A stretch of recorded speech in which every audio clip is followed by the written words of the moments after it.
हर इंसान का spiritual journey on है, बस किसी का स्लो, किसी का फास्ट, कोई कॉन्शियस है तो कोई अनकॉन्शियस है।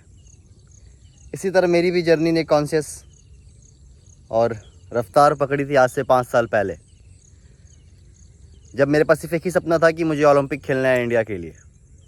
मगर काफ़ी ज़्यादा नी इंजरीज़ होने के कारण और 2019 में काफ़ी सीरियस नी इंजरी होने के कारण मैं बेड पर डिप्रेस्ड था। तभी मेरे साथ एक एक्सपीरियंस हुआ था जिसे कहते हैं आउट ऑफ बॉडी एक्सपीरियंस, जो सुनने में इल्यूज़न लगता है बट जिसने मेरी लाइफ को बदल के रख दिया। Out of body experience basically ये होता है जिसमें आप अपने बॉडी के बाहर निकल जाते हो और ख़ुद को अपने बॉडी के बाहर से एक्सपीरियंस करते हो। काफ़ी छोटे वक्त के लिए था, काफ़ी छोटे पल के लिए था, मगर उसने मेरी ज़िंदगी को बदल दिया। और उसके बाद अगले ही दिन ओलंपिक का सपना कहाँ गया ये तो मुझे भी नहीं पता चला, बट सिर्फ एक ही सवाल था मन में, ये क्या था और इसे जानना है। हम सभी एक ऐसे दौर में जी रहे हैं जहाँ पे हर कुछ इंफॉर्मेशन के रूप में अवेलेबल है। अगर आपके पास डेडिकेशन है, विलिंगनेस है, तो आप हर नॉलेज को गेन कर सकते हो। उसी तरह स्पिरिचुअल नॉलेज भी इंफॉर्मेशन के रूप में हर जगह अवेलेबल है, बट आपको ध्यान देना है कि उस इंफॉर्मेशन के थ्रू आप प्रैक्टिस में अप्लाई करो ताकि आप पर्सनल एक्सपीरियंस गेन कर सको। अदरवाइज़ आप एक ज्ञानी बेवकूफ़ बने रह जाओगे। पर्सनल एक्सपीरियंस होना काफ़ी ज़रूरी है। उसी तरह उस एक्सपीरियंस के बाद जब मेरे अंदर काफ़ी स्ट्रॉन्ग डिज़ायर, ये डिज़ायर ही है जिसने राम जी से समुद्र पार करवा दिया क्योंकि उन्हें सीता जी को बचाना था। ये डिज़ायर ही है जिसने हनुमान जी से उनकी सीमा पार करवा दी, अपनी शक्तियों से अपने सारे सीमाओं को पार कर दिया क्योंकि उनके अंदर इच्छा थी मुझे राम जी की मदद करनी है। सो ये इच्छा है जो इंसान से काफ़ी कुछ करवा देता है। तो वैसे ही एक स्ट्रॉन्ग इच्छा और डिज़ायर मेरे अंदर आ गया, मुझे जानना है ये क्या था। और फिर मेरे हाथ में एक बुक आई। कहते हैं आप अगर तैयार हो तो रास्ते खुद ब खुद बनते जाते हैं। तो मेरे हाथ में एक बुक आई जिसका नाम था हठ योग प्रदापिका।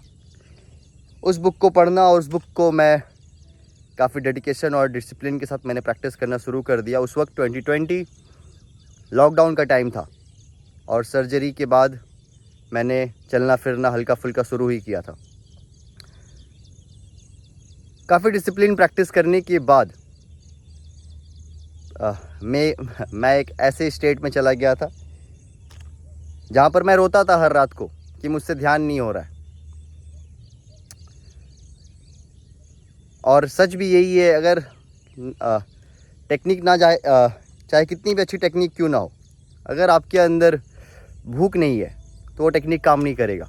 अल्टीमेटली मैंने अपने अंदर वो भूख डेवलप कर लिया था, जिसके कारण काफ़ी महीने स्ट्रगल करने के बाद ध्यान किसे कहते हैं उसका एक्सपीरियंस मुझे हुआ। काफ़ी महीने स्ट्रगल करने के बाद जीरो स्टेट क्या है, समाधि और सुपर कॉन्शियस स्टेट क्या है, उसका एक्सपीरियंस मुझे हुआ। और वो स्टेट ऐसा था जहाँ पर मैं वर्ड का यूज़ नहीं कर पा रहा था क्योंकि मैं पूरी तरह से ख़त्म हो चुका था।